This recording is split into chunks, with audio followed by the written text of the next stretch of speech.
Doctor Yunus বলেছে নাকি অবৈধ প্রধানমন্ত্রী বলেছেন হাসিনা, এই নিয়ে কিছু বলুন। ঝামেলা ঝঞ্ঝট করে লাভ নেই। হাসিনা আমাদের দেশি আছে, আমি ওকে দাওয়াত দিয়েছি, দেশি মুরগি রেখেছি, খাওয়াবো হাসিনাকে।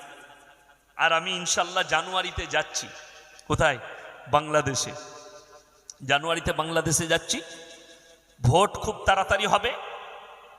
তিনি অন্তর্বর্তীকালের সরকার ডাক্তার ইউনুস, আমি দোয়া দেব সেখানে এমন একজন প্রধানমন্ত্রী নিযুক্ত হোক যেন বাংলাদেশের মানুষ সুখে শান্তির সঙ্গে এবং আলেম উলামারা তারা যেন নির্ভয়ে এবং স্বাধীনতার সঙ্গে ইসলাম পালন করতে পারে।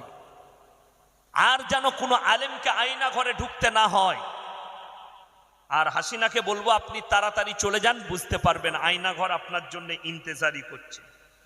বাংলাদেশের হিরো আলম মন্ত্রী হবে, এই বিষয় এইগুলো একদম হিরো আলম, সে তো মারাত্মক হিরো, তাই না? প্রধানমন্ত্রী হলে ও যদি মন্ত্রী হয় তা ভালো হবে। কেন জানেন? কিয়ামতের আলামতের মধ্যে একটা বড় আলামত হচ্ছে মূর্খরা দেশ চালাবে, শিক্ষিতরা চুপচাপ বসে দেখবে। এটা কিয়ামতের আলামত। অশিক্ষিত মূর্খরা নেতা হবে, শিক্ষিতরা চুপচাপ বসে দেখবে, এটা কিয়ামতের আলামত। তো হিরো আলম হবে, এটা কোনো দ্বিধাবোধ নাই, এইটাও কিয়ামতের আলামতের মধ্যে একটা আলামত। তো আমি বলবো হিরো আলম যখন নিয়ত করেছে, আল্লাহ তার নিয়তকে যেন কবুল করে, বলুন আমিন। আমার ভাই, আপনারা সকলে নিয়ত করুন, আজকে আমরা আমাদের ইমানকে বাঁচাবো, সকলে জোরে বলুন ইনশাআল্লাহ। এবং কোরআনের টাচে সবাই আসবো, জোরে বলুন ইনশাআল্লাহ। আলেমদের সংস্পর্শে আসুন, আপনার সন্তানকে দ্বীনি শিক্ষা দেন, আপনাদের সন্তানদের সঙ্গে সন্তানকে অর্ডার দেন ভালো জায়গায় বসার। কোথায় বললাম? ভালো জায়গায়। কোথায় বসবে? একটা নামাজির কাছে। একটা কথা আছে আমাদের বুদা বাংলায়, সঙ্গ দোষে লোহা ভাসে, শুনেছেন না শুনেননি? সঙ্গ দোষে লোহা ভাসে। সঙ্গ যদি ভালো হয় লোহা ভেসে যাবে। শুনেলেন? আপনার ছেলে যেখানে বসছে, যদি তাসের আড্ডায় বসে, 1 মাস পরে আপনার সন্তান কিন্তু তাস খেলতে শুরু করবে। আপনার ছেলে যদি মাতালদের দলে বসে, 1 মাস পরে সে হাফ গিলাসের মাতাল হবে, 6 মাস পরে সে ফুল গিলাসের, ফুল বোতলের মাতাল হয়ে যাবে। কিন্তু একটা ছেলে, আপনার সন্তান যদি নামাজিদের কাছে উঠা বসা করে, ইমামের কাছে উঠা বসা করে, ভদ্রলোকদের কাছে উঠা বসা করে, না সে ভাষা খারাপ শিখবে, সে বরঞ্চ ভদ্রই হয়ে যাবে। ঠিক কিনা কথা বলেন? সন্তানকে অর্ডার করবে, খারাপ জায়গায় বসো না।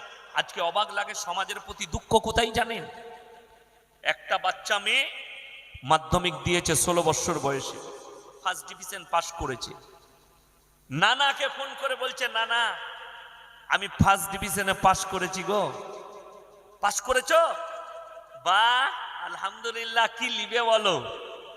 বলে স্ক্রিন টাচ একটা ভালো মোবাইল চাই, ভিভো Y20। নানিকে বলছে ভিভো Y20 চাই।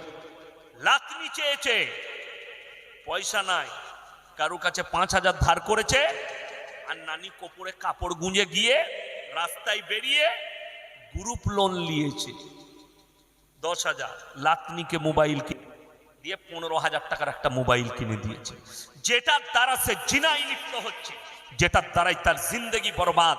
এক তো হারাম কাজ করেছি, হারাম টাকা নিয়ে হারাম জিনিস কিনে দিয়েছে। আপনারা বলুন, বাংলা মানে কোরআন বেরিয়েছে না বেরোয়নি? কথা বলুন, বেরিয়েছে।